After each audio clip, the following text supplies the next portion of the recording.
Hotep, Senu, Hena, Senut, Et, Ren-I, Shakandugu Kemet. I hope there's no denial you are happy like the Nile. This pre-recorded video is entitled Champollion Breakthrough After Centuries of Decipherment.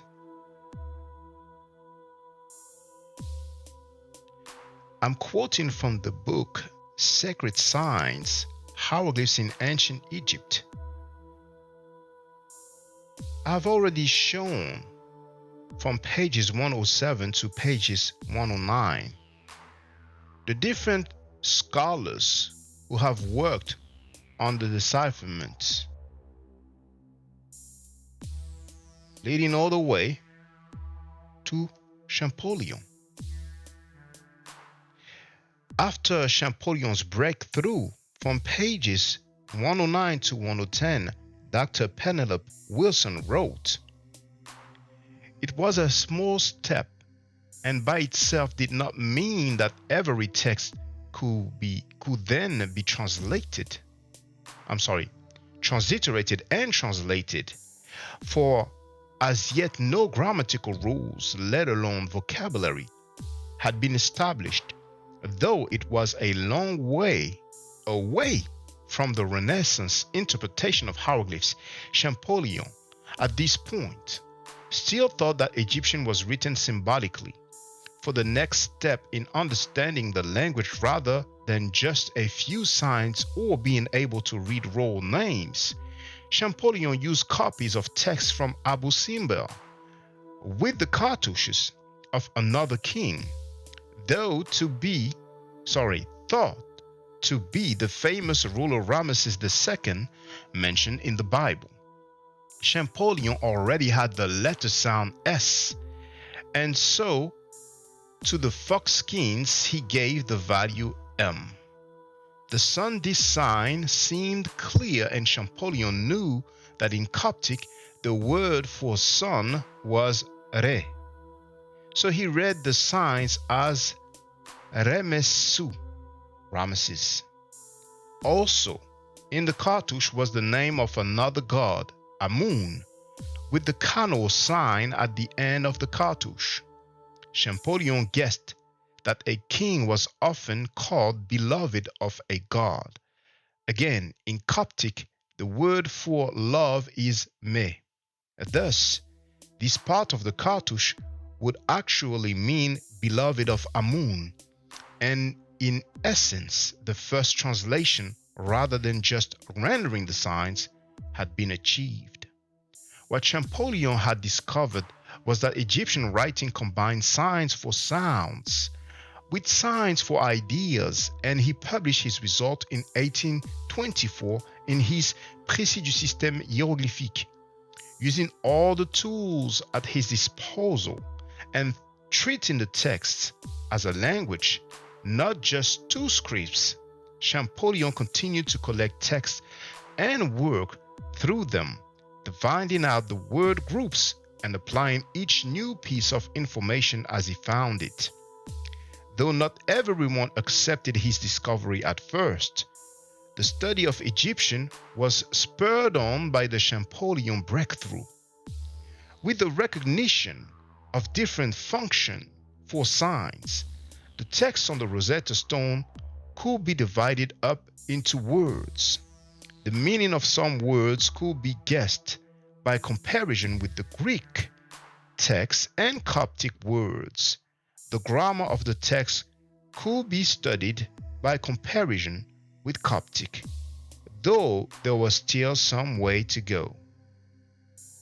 Now, we will go through some pictures that I have taken during this event, which was on Sunday, October 16, 2022. It says afternoon. Champollion at the IMA stands for Institut du Monde Arabe, which means Institute of the Arabic World. So it is in the library of this institute that it took place. So there was two speakers. Jean-Luc Fissolo, who is a PhD, an Egyptologist, He's also teaching at the Cheops Institute. And then we had Dominique Farou, who is also a PhD in Egyptologist. He's also a philologist and an art historian. He's a teacher at the École du Louvre, or Louvre School, and also he's teaching at the Cheops Institute. So I will show some pictures that I have taken at that event. Actually, if you put up his name, I have a video where he's reading Coptic. I asked him if he doesn't mind reading Coptic, and he accepted. So I will only go through some pictures that I have taken, and we can take it from there. So he showed this map, and here we have Egyptian era, most ancient hieroglyph, 3300 BC. Then here we have Mesopotamian era, proto-cuneiform writing, 3300 BC, and then we have Iranian era, and it says proto-Elamite writing, 3300 BC. So this PhD gave the same date because it is not unusual to see people claiming that the cuneiform writing predates the hieroglyphic or ancient Egyptian writing. Here we can see the Rosetta Stone. We have the hieroglyphic transcript here for the name Ptolemaios, and here we have the Greek for Ptolemaios. The name Cleopatra, we read from Dr. Wilson in my previous video that Champollion also used some obelisk. He did not only use the Rosetta Stone. So we have the hieroglyphic transcript with the name Cleopatra. Now, for the H sound, this symbol is usually described as a sieve or placenta, but it seems like Dr. Farou is of the opinion that it is some sort of, I don't know if I should use the word basket, but you have the picture of this, let's say tool, for lack of a better word. And the sound S or Z, as they say in America, or Z, as they say in England, is described as a lock or door bolt. So here you have some drawing of the bolt just to give you an idea. And this is the hieroglyphic transcript. This is the actual hieroglyph, original hieroglyph right here. Now, this glyph for the G sound, like game, is described as a jar stand. And this drawing here gives us an idea. You do have the jar stand here, and here you have some sort of vessel, or let's say jar. The T or T sound, the loaf of bread, hieroglyphic transcript, real hieroglyph, here, here. The Ch sound, hieroglyphic transcript here, and real hieroglyph there. The Ru, the hieroglyphic sign, is a lion. The Ru became the L sound because in the Medu Neter there is no L sound. The Lasso, the Wa, became the O sound because in the Medu Neter there is no O sound. Now the K, strong, it's like similar to the Arabic Kaf. It's a heel or heel side, so that's why we have this picture there. Now here it says hieroglyphs before Champollion, the Greeks and the Arabs. Evolution.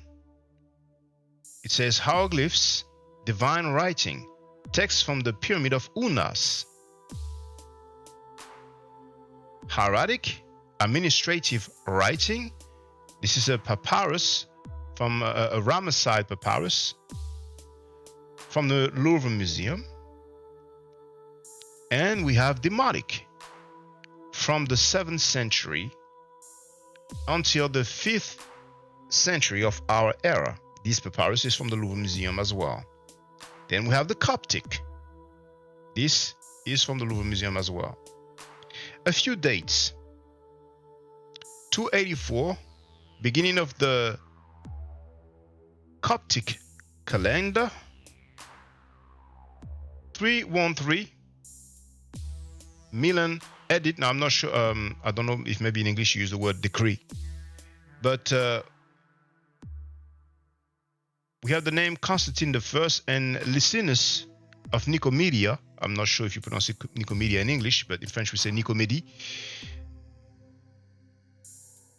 Freedom of cult and authorization to the Christian to not revere the emperor. 391. Theodose, as we pronounce it in French, impose the closing down of pagan temples and forbid the cults dealing with the Roman Empire. 535, roughly, environ means roughly, around, closing down of the Isis temple in Philae by the Emperor Justinian. 641, invasion of Egypt by the Muslim armies. 751, Abbasid dynasty.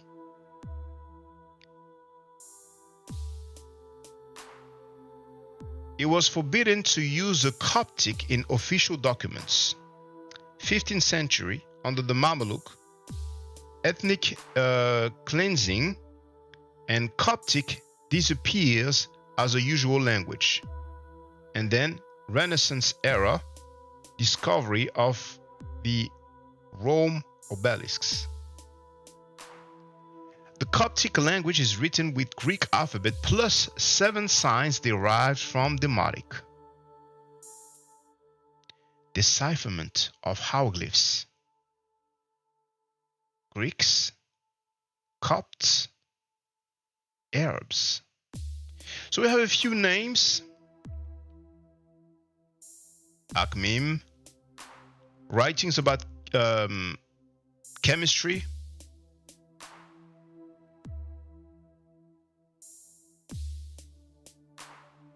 There was 100 of Greek manuscripts about chemistry.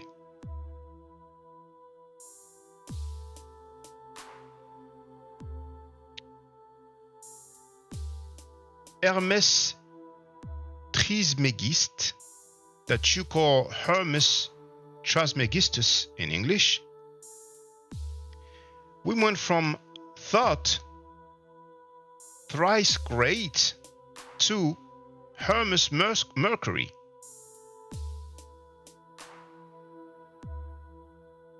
Some Arab authors deal with Hermetism and chemistry.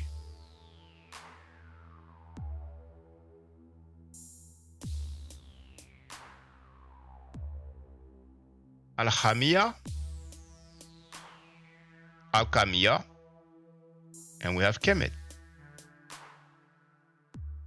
Decipherment of hieroglyphs once again. We have the name Hamis al-Haramisa al-Mutalab bi al-Hikmah. We have the name Ibn Umayl al-Tamimi wa al-Waraki. 10th century.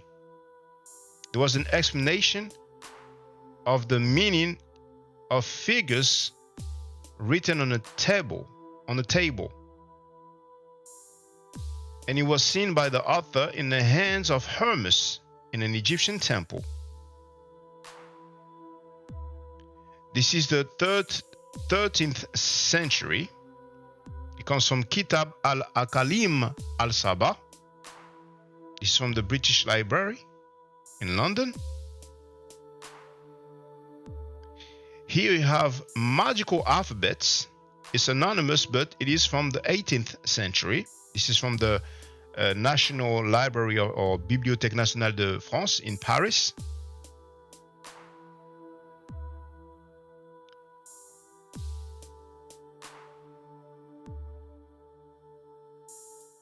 Here we have the name Abu Bakr ibn Ahmad ibn Washia. We have the name of his work. This is also from the National Library in France, Bibliothèque Nationale de France. So he was trying to work out meaning of different symbols, different signs.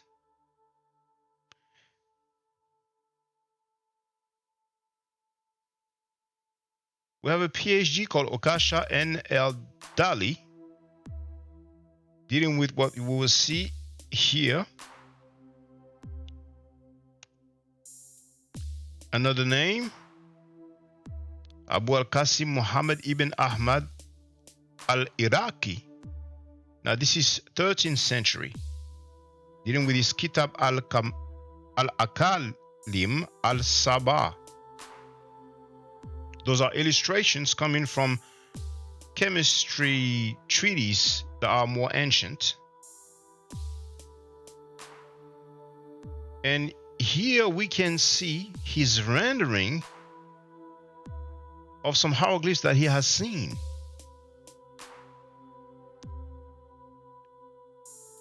I think that this part will ring more bell if we compare.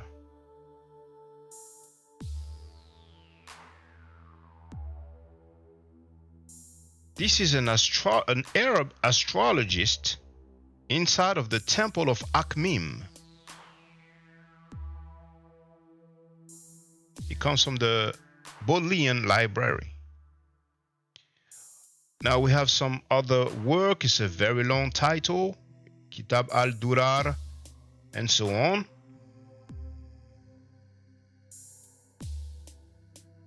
Some more authors, some more works.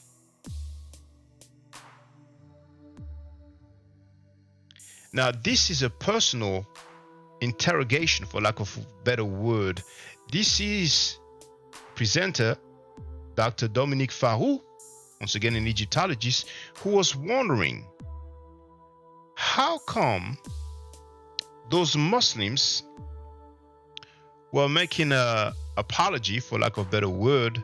I'm translating on the fly, so I may not use the most accurate word, but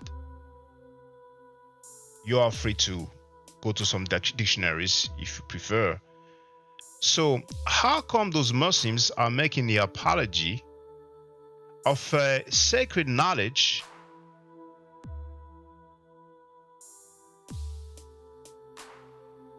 transmitted by images created by a pagan people, though their religion is forbidding the adoration of image?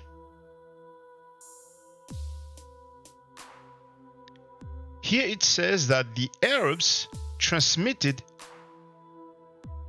antique, or let's say ancient knowledge. In general, they improved it. And here we have the name of Abu Ali al-Hassan ibn al-Haytham, also known as Al-Azen, from 965 to 1039.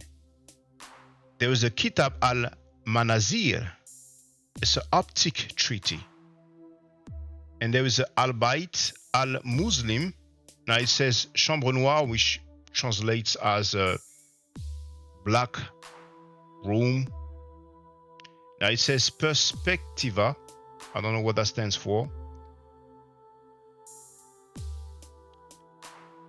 We have some more works, some more names, and Dr. Wilson Dean mentioned this individual, Kircher.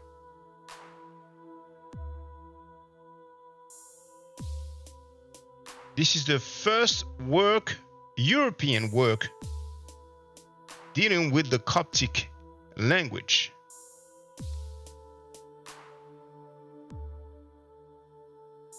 Here, in 1644, there is a dictionary of Coptic, Latin, and Arabic. And Kircher, I'm not sure if that's the way his name is pronounced. Forgive me if that's not the way. but Athanasius Kircher, or Kircher, I'm not sure how to pronounce it once again, he cites Oriental authors, Persian like Musladini Sadi, Arabic, like all those people here. And then we have Champollion.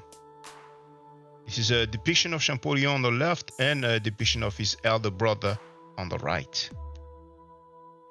In 1822, Champollion used copies of the inscription on the Rosetta Stone, and he also used the bilingual text of the Philae obelisk.